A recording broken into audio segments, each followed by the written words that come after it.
Okay, I'm back. This is the top of page 3. It's more of the same. We're going to set our scale. We're going to label our graph. We're going to do all this stuff from scratch. So let's go with it. All right, we've got average monthly temperature in Tupelo, Mississippi. We've got month and we've got temperature. Which one's going to be my x-axis and which one's going to be my y?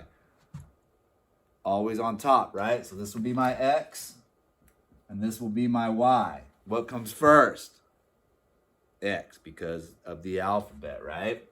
So we're going to just call this average temp, right? Because I don't want to write a whole bunch of words. If you want to write a whole bunch of words, you're more than welcome to. And since my X is the month, what's my label going to be down here? It's going to be month. So go ahead and write month across the bottom. All right, month. And then over here, it's going to be what? Temp. So I'm just going to write temp. All right, and then we'll put that in degrees Fahrenheit. Okay, so now it's all labeled. That's our top, that's our bottom, that's our side. We're good to go. I'm gonna put in my 2 lines first. Remember, I go about 2 in, like that, and then I go maybe 2 up, just so I have room to write across the bottom, and I'll just take this all the way across. I don't have to use it all, but it's all set up, and now once I get my numbers and I decide what I want to do, it's easy to go. All right? So let's write our ordered pairs in right here. So, what scale intervals would be appropriate to make a graph of the data? So we're going to take a look at the numbers. Let's go with month. What would we do for month? What kind of intervals would we do? Well, we've got January, February, March, April, May. So for month, we'll just use the month. Use months. And there are 1, 2, 3, 4, 5 of them, so we can kind of spread them out if we want and make our graph elongated. If you want to put them close together, you're going to get this boop, boop, boop real quick. I like to try to use a little bit more of this, so I'll probably spread mine out. And then for temperature, this is the one where they really want us to think. What are we going to do for temp? Well, we look at our numbers. We've got 40, right, all the way up to 70. So what should we do for 40 to 70? We have only this much room, right? We're going to do a little thing like this. You put a little jagged line right there, and then that's going to be our first number. That's going to stand for 0 all the way up to our first number right there, a little jagged line. What would make an appropriate interval from 40 to 70? I want you to think about it. 2, if we do 2, we've got to do 15 marks. That's a lot because that's 30. We could do 3. Do 4, we could do 5, we could do 10, but 10's kind of hard to pick, right? So what do you think we could do? Pause for a second. Think about it. Okay, everybody's gonna have different ideas. Point is, it doesn't matter. You can do whatever you want. You can do by ones if you had enough graph paper. Okay, for me, I look at 40 to 70, and I think, if I did it by 2s, I don't think I'd have enough room. 1, 2, 3, 4, 5, 6, 7, 8, 9, 10, 11, 12, 13, 14. It's just a little bit shy. 5s are nice and even because you can really see where things are. But I think I'm going to go 5s, but every 2. I think that'll fit. So right here, my starting point is going to be that first mark right there. This is 0 all the way up, and I'm going to put it at 40. Is my first point, okay? And then I'm going to go 2 up and write 45. So I've got that. I go up 2, up 2, up 2, up 2, up 2, up 2, 45, 50, 55, 60, 65, 70, right? And if I wanted to, I could go all the way up to here. That would be 75, which I don't need it because it only goes up to 70. So take a look at that. You can pause this, write it down, make sure that you're on the same level that I am, but a little squiggle line, 1 square up, put my first dash, and then I write 40. And then I go every 2, 40 to 45 to 50 to 55, etc. Okay? Now, once you're done with that, you can pause and come back. And once you're done with that, we're going to put in our months. This time, I'm not going to put my month here. I'm going to move in 1 square.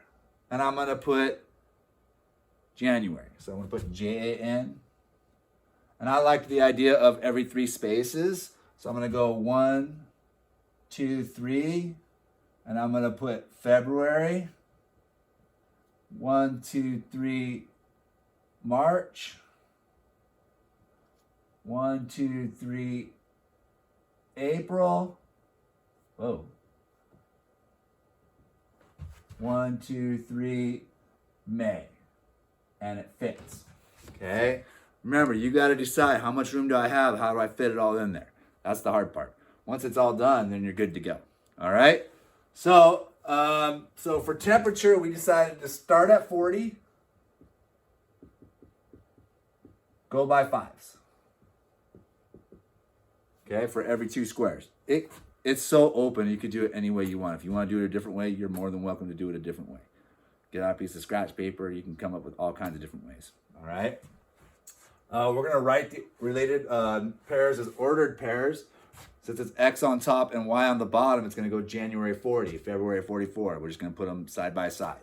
So I'm going to go ahead and start there. January, I've got 40.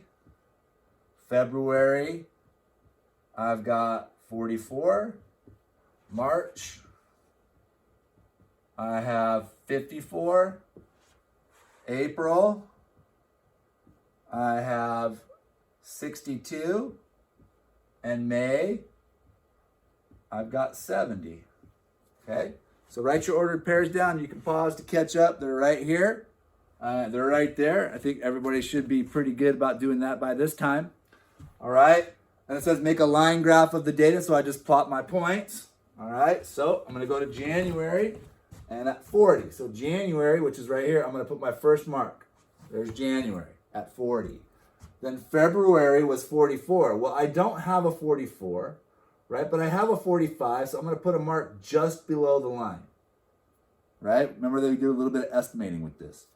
Then I'm going to go to March, which is 54. Well, March, there's 50, 55. It's going to be just below the 55 mark. Put a dot. Approximate. Okay, April is 62, so what do you think? I'd go up to 60 and then add a little bit. So I go all the way up to 60, which is right here, and then I add just a little bit, 62. And then I go May. Yay, May lands right on 70, so that's an easy one. Put it right on there. Okay, so boom, boom, boom, boom. Connect the dots. Boom, and then we get this big jump. Now we've got another kind of smaller jump and then another big jump. Okay? Easy peasy. Notice mine's not exactly perfect. Of course, I am doing this on the board. So yours doesn't have to be perfect either. That was my point. All right. Use the graph to determine which 2 months the least change in average temperature occurs. This was easy. I could feel it when I drew the lines. And you can probably feel it too when you're not moving anywhere. You're just kind of moving across. For me, I felt it right here. January to February was the least. And does that look like the flattest part from here to here? Right? And then it gets really steep. It's still kind of steep, and then it gets steeper. So again, it's going to be January through February. If I look at it, between January and February. All right. Also, I can just look at the data, the data table, not the table. All right. Here I've got from 40 to 44. That's only 4 difference. 44 to 54, that's 10. That's a lot. 54 to 62, that's 8. That's more than 4. And then 62 to 70 is also 8. So this is obviously the least amount of change. All right. Next one I'm just going to talk about quickly and then have you do it.